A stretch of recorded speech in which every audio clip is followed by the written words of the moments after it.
So I probably should start by pointing out that I'm, as you can tell by my accent, not Romanian. So this is very much an outsider's perspective of conspiracy theories in Romania. I should also point out that I'm a philosopher, so I'm not an anthropologist, a cultural theorist, a historian, or a sociologist. So my work largely deals in theoretical considerations surrounding the use of evidence to justify or warrant beliefs. So I work on both conspiracy theories and on secrecy in general, looking at when we should believe conspiracy theories, when we should dismiss them, and my current research project looking at how we know secrets are being kept and also how we could work out when to reveal a secret. So my perspective on this could be seen as a kind of academic tourism. I, as a outsider to Romania, am curious to know how things work abroad compared to how things work at home. And I'm going to go into a little bit of that during this talk, because I think there are some interesting comparisons between my native polity of Aotearoa, New Zealand, and my current resident home of Romania. Now, of course, when we talk about conspiracy theories in Romania, it's fairly easy to start distinguishing between conspiracy theories which are unique to Romania and conspiracy theories which are simply shared in Romania and the rest of the world. Because Romania is a modern, or at least modernizing, Western-style democracy now. And because of that, there's ease of access due to very fast internet. I think Romania might have the fastest internet in the EU. Ease of access to American and UK media. And so because of that, there are a lot of conspiracy theories in Romania which are just present everywhere else. So you've got your anti-vaccine conspiracy theories, your GMO conspiracy theories about why the population in the West is dwindling and why fertility rates are going down across the board, worries about international finance, and the like. And because Romania is a modern nation, Romania also gets visiting conspiracy theorists. So this is David Icke, a former football star in the UK and now big name when it comes to promoting alien shape-shifting reptile conspiracy theories. And he's been to Bucharest several times to give talks. He was in Bucharest in the middle of 2016, actually just before he came to visit New Zealand. So I was getting ready to go to Romania when David Icke turned up in New Zealand talking about how he'd just been in Bucharest, which made me wonder what's going on and am I doing something right or wrong with my life? It's a bit hard to tell.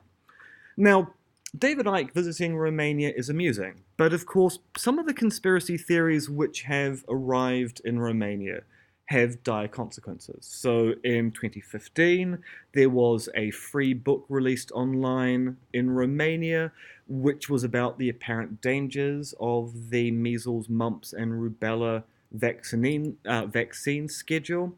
There was an associated measles outbreak. There was a reduction in the vaccination rate at that particular point in time, and at least 25 people died. So because of the influx of this anti-vaccine conspiracy theory, there have been dire social consequences.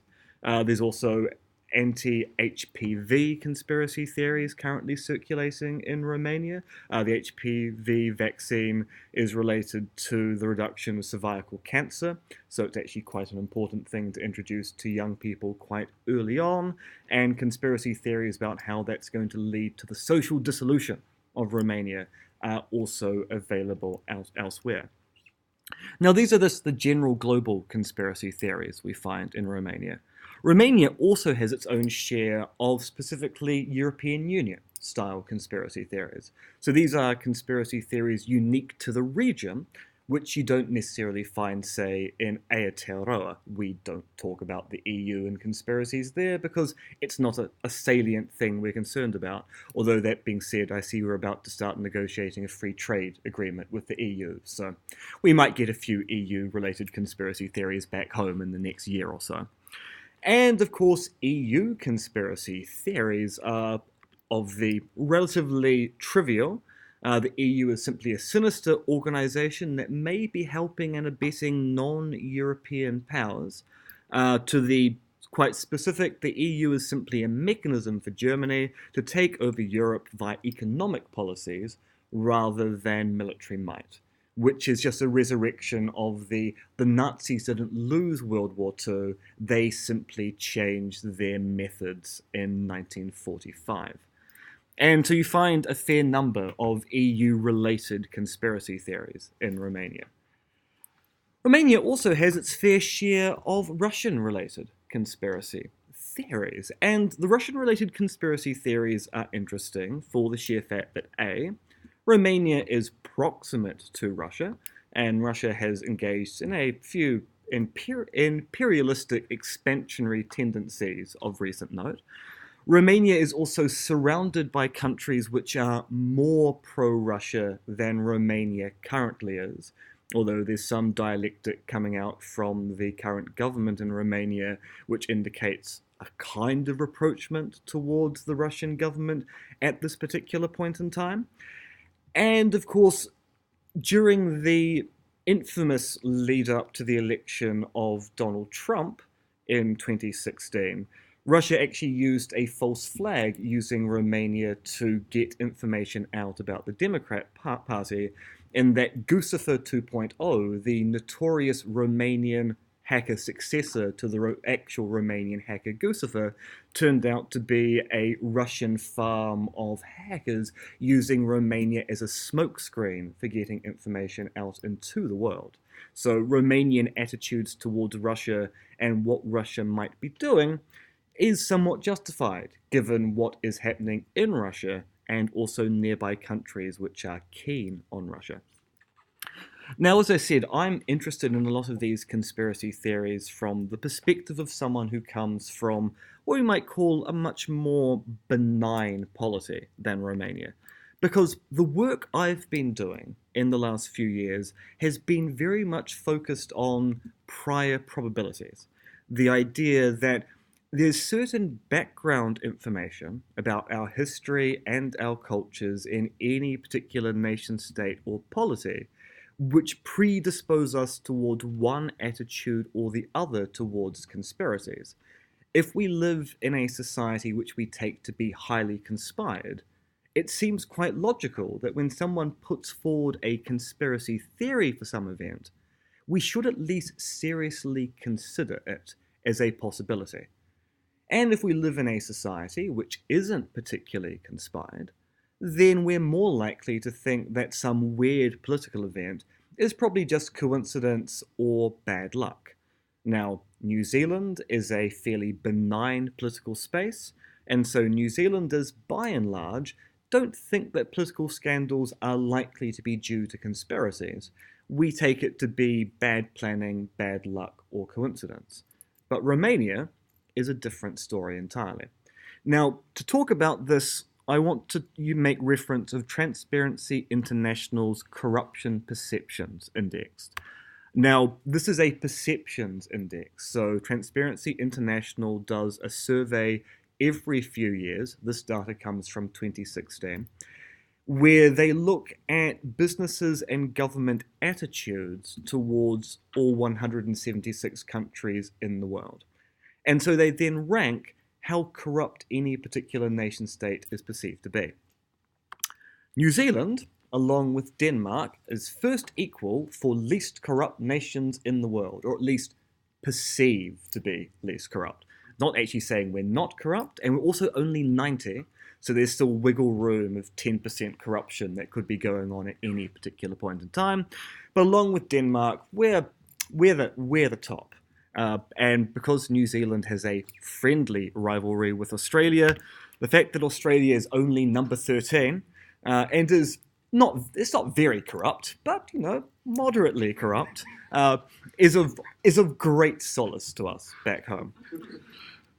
Romania, unfortunately, sits towards the more corrupt end of the spectrum. So Romania scores about 48. So it's moderately corrupt, although, that being said, in 2016, Romania had gone up 2 points, so it was getting less corrupt.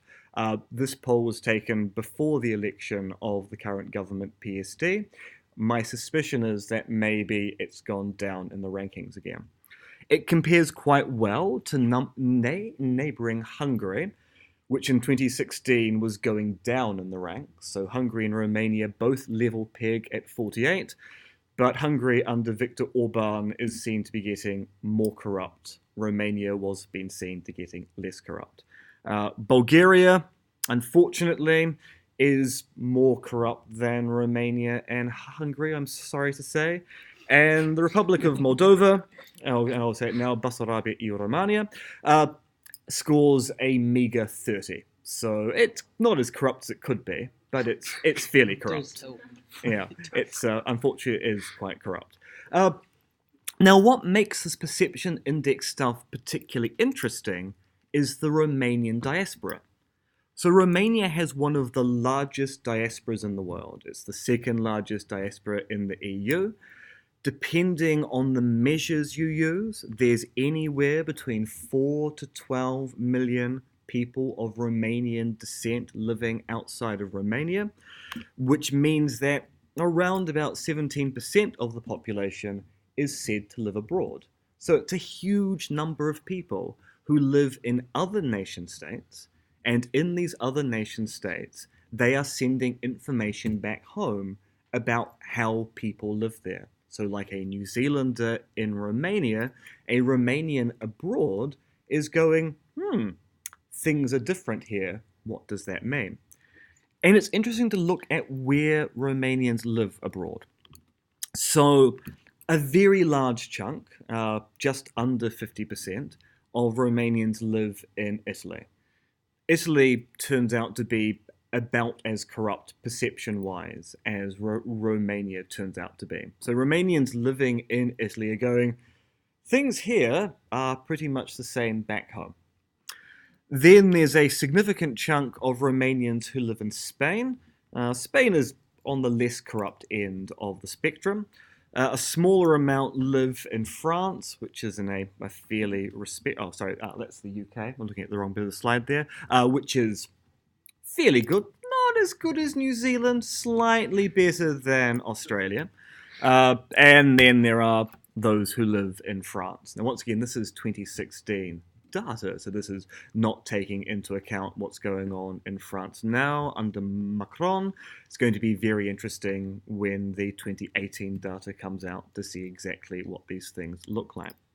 So Romanians are looking at, or these Romanians abroad are looking at the situations they're in and seeing the kind of situation their polities are in versus their home ones. And of course, their home policy is problematic. So the current governing party in Romania is the Social Democrat Party, or PSD. I think it's fair to say that PSD has been mired in scandals for quite some time now. From a prime minister who plagiarized significant sections of his PhD, which turned out to be only a minor scandal, compared to several election fraud convictions for MPs, including an election fraud conviction which has basically stopped the person who would be prime minister from being able to be prime minister in Romania.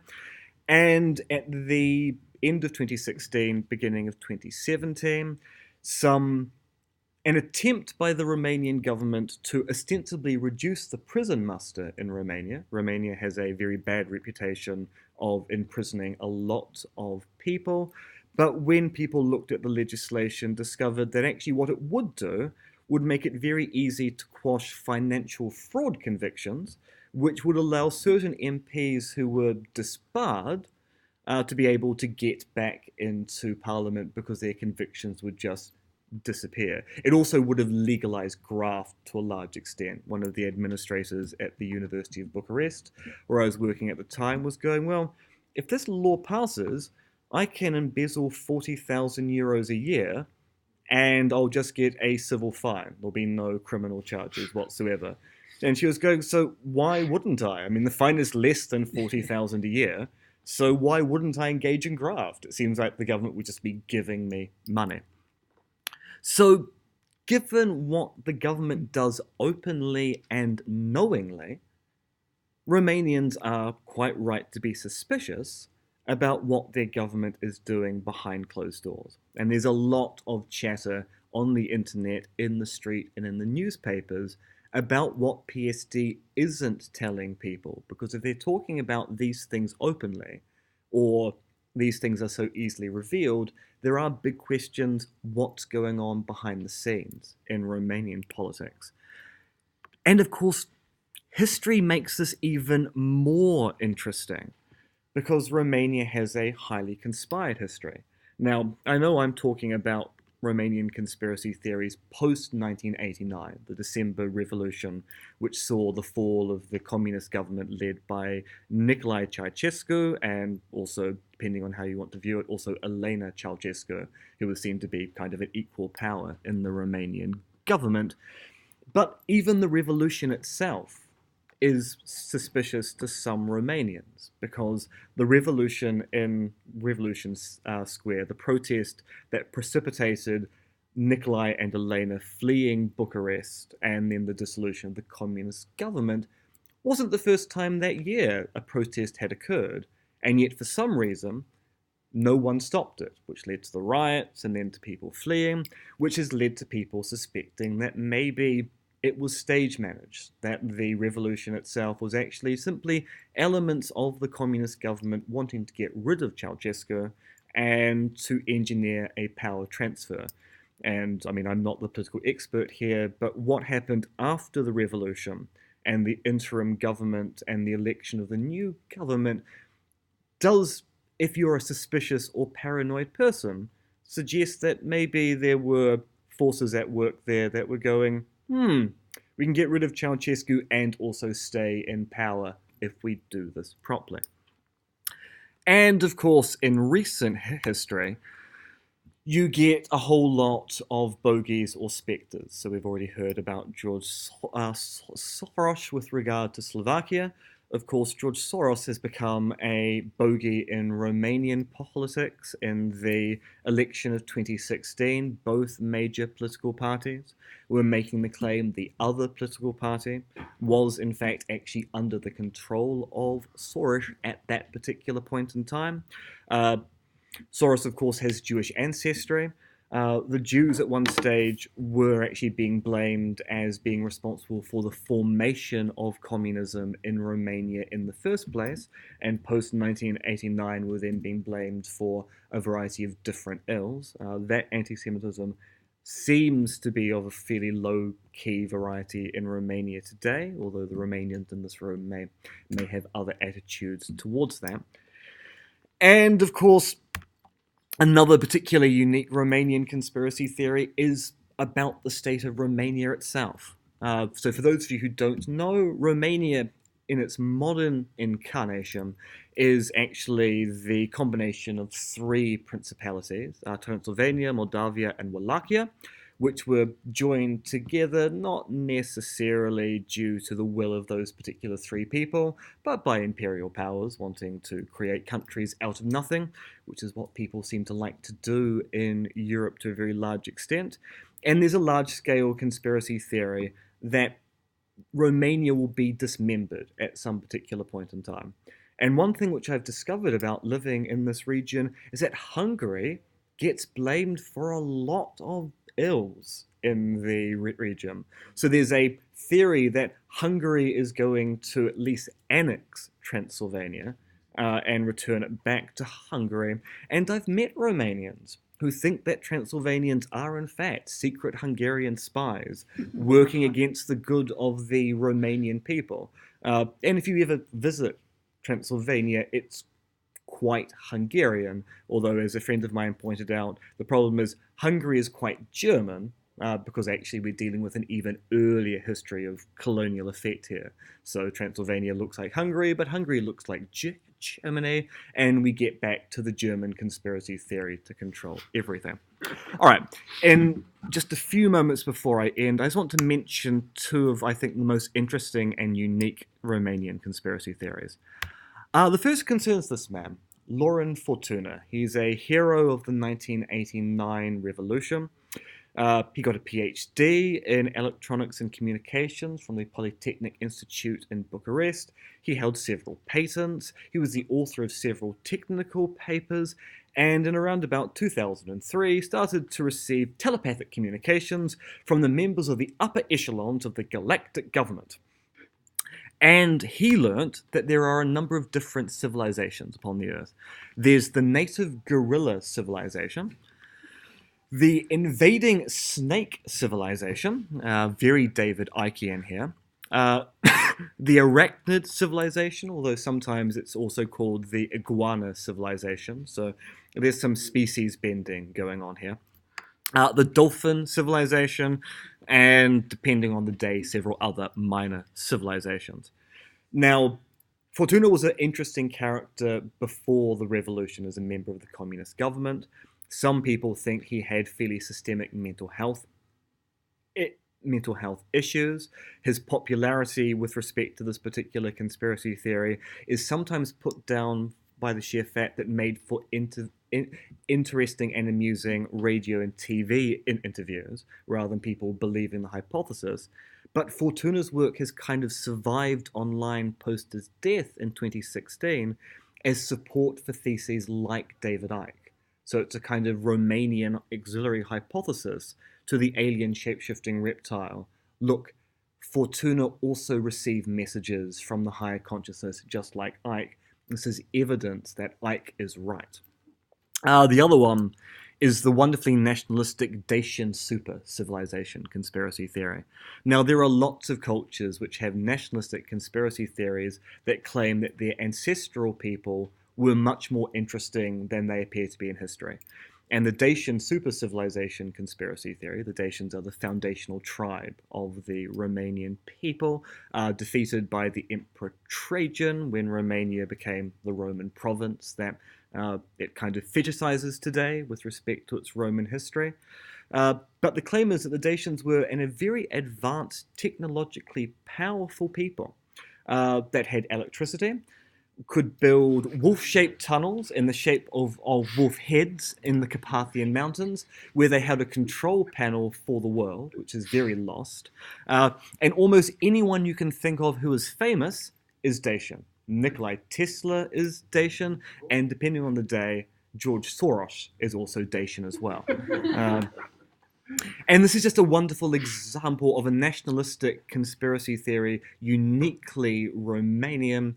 And these kind of examples, Fortuna and the Dacians, are examples that really aren't written about academically either in Romania or outside of Romania, but are deserving of study, because as people who are interested in conspiracy theories, we should be looking for examples like these to talk about them as kind of grist for the mill for the analysis of conspiracy theories generally. That was my list of the amazing feats of the Dacians. So in conclusion, Romania has a large number of conspiracy theories. Some of these are simply imports from the West or from the global community. Others are uniquely rooted in Romania's political climate and past. And because of Romania's political climate and because of its conspiratorial past, this allows a certain amount of leeway to think that conspiracy theorizing within the Romanian policy makes sense. Conspiracies occur in Romania. Thinking about conspiracy theories in a Romanian context makes sense. Now, nothing about this tells us any of these particular conspiracy theories are true. Just because you have a conspiratorial past doesn't tell you that any given conspiracy theory is true or false, but it weighs upon how we should evaluate conspiracy theories. Evidence is always going to trump any other consideration, but some of that evidence is going to be how conspired the world is. And unlike Aotearoa, New Zealand, Romania has a very interesting, and I would say worthy of study, conspiratorial past. The end. Thank you. Thank you very much. So